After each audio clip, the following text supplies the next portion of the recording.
মানুষের যোগ্যতা থেকে বেশি কিছু পাইয়া গেলে মানুষের মানুষত্ব থাকে না। বর্তমান পরিস্থিতিতে আমরা অনেক নেতাদেরকে দেখতেছি,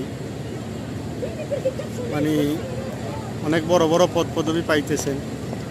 এই পদ পদবি পাওয়ার পরে সাধারণ যে কর্মীগুলো আছে এদের যে মূল্যায়ন ছিল এবং এদের প্রতি যে ভালোবাসা ছিল সেটা উঠে গেছে। এখন তারা নিজেরা নিজেদের চিন্তা করতেছে যাতে আরও বড় হবে এবং দলের কর্মীদের কীভাবে টিকায় রাখা যায় এই চিন্তাগুলো তাদের মধ্যে নাই।